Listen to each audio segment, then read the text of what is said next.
just what I do, and I hope you let me in, yeah.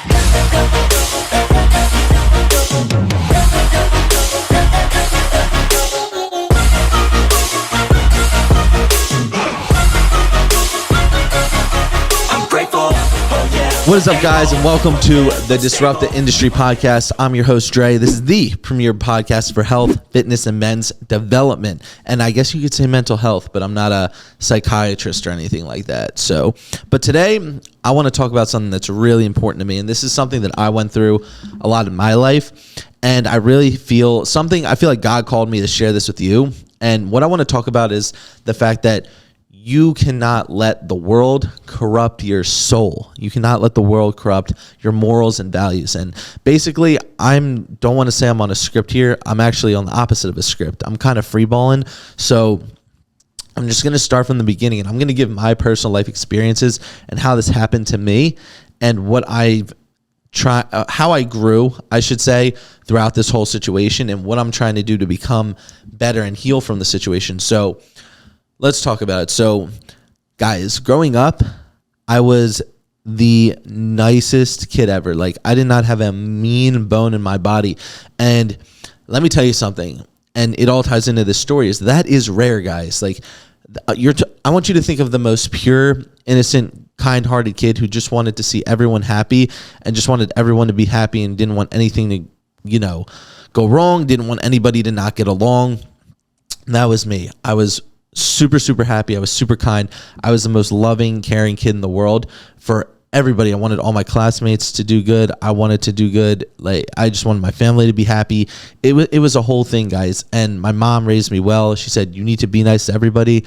This is how you need to act, right? And the fact of the matter is, she was 100% correct. That is how you need to act, right? You need to be nice to everybody. You need to treat everybody with respect, because you don't know what people are going through, and you have no right to disrespect anybody. And I cannot stress that enough, guys. There's no reason why you should disrespect anybody. Now, that being said, I got into school, kindergarten, first grade. I would say it really started in first grade, right? And I realized that although my mom told me that I needed to be nice to everybody, not everybody else's parents gave them that same lesson, guys.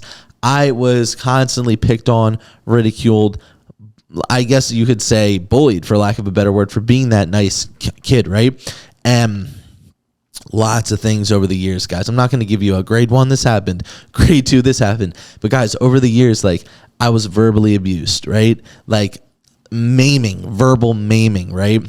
Crazy stuff, right? I was physically abused. Like, when you and I'm grateful for every part of it, honestly, and I'll explain why. When you go on cartoons and TV shows and you see the bullies like beating up the kids, like, I was the kid who got beat up. I cannot stress that enough, guys. I got my sweatshirt ripped. I got shoved in the doors. Like, I got like ganged up on. Like, that was a real thing. And the moral of the story, guys, is over time, that nice kid, that kind soul, right? I eventually got really, really, really angry, and I got really, really, really mean. And I was very on guard. I was tense because I thought everyone was out to get me and everybody was out to hurt me. And for lack of a better way to say it, that was kind of true. A lot of people, just because of the way I acted, like, I was super nice, and people ended up taking advantage of my kindness. They took my kindness for weakness, and that's how I felt. I felt like everyone was out to get me and pull one over on me, and because of that, I put my guard up, and I started being very mean. I started being very angry. I had a self-defense mechanism, and I started acting very differently. And this is where it kind of gets crazy, guys. As time went on and I started acting differently with my guard up, and I started getting more angry, and I started getting more, I don't even want to say aware, because that sounds like a positive feature, and I guess it is. I started getting more aware of my surroundings, right? I was floating closer and closer and closer away to God. I was floating closer and closer away to my morals, my values, who I wanted to be. And it was all because I was scared, guys. I was scared that people were going to hurt me physically, mentally, and emotionally. And I'm going to say this, guys, rightfully so. Like, I had every right in the world to be scared.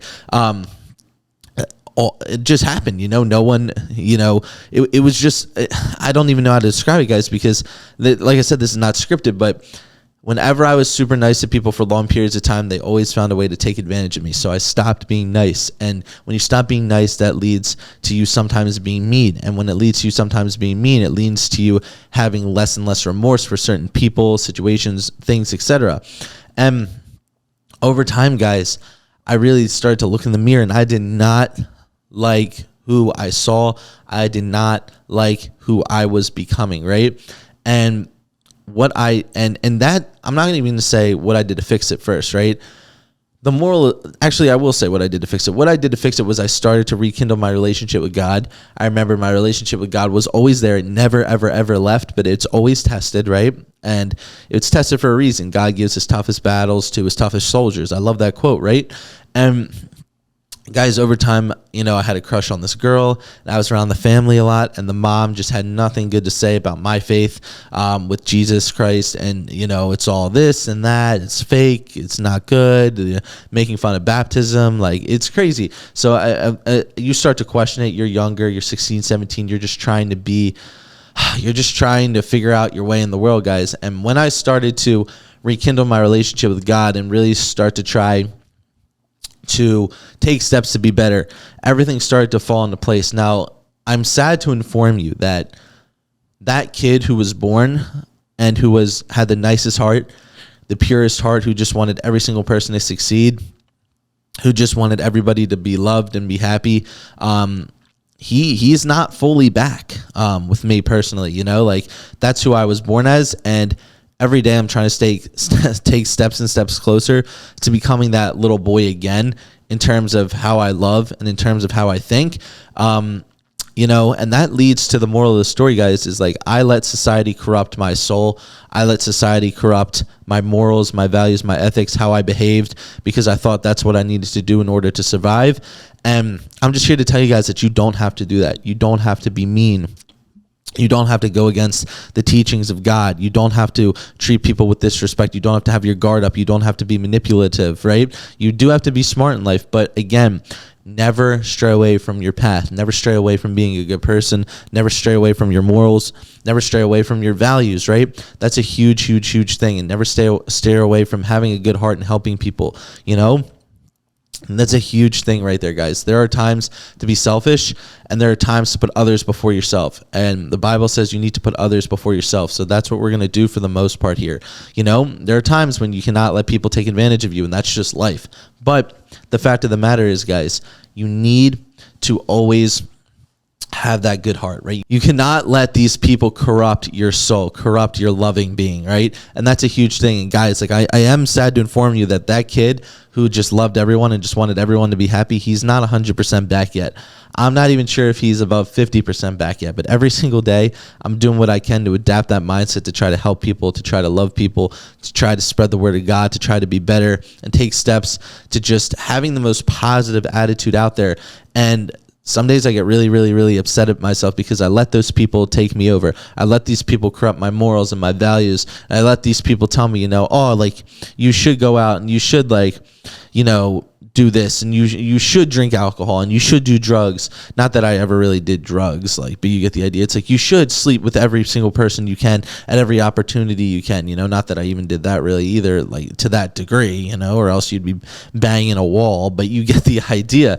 It's like, you cannot just listen to what society tells you. You cannot listen to the fact that, you need to have your guard up. You need to be mean to people. You need to be selfish. You need to drink on the weekends. You need to smoke. You need to get that 9 to 5. Guys, do not let society corrupt your morals. Do not let them corrupt your values, and do not let them corrupt your soul.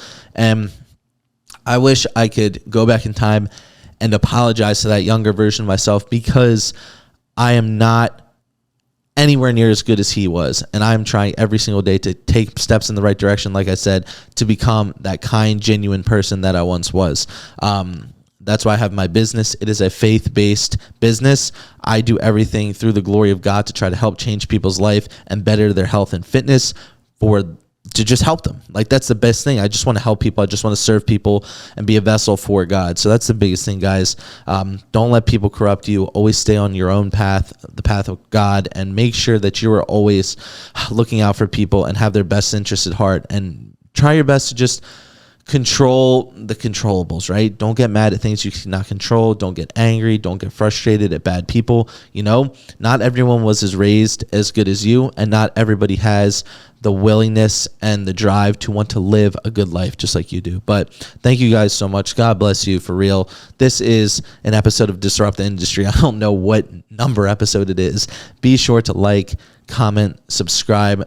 Why don't you like the video, comment what's going to be your favorite part of the video, and subscribe to the channel, you know, and drop a comment, man. Drop some comments for me. You know, thank you guys so much. God bless you, and we'll see you in the next one. Thank you to my producer, Alex Mall, as well. Guys, go give him a follow. Drop his handle below. Yeah.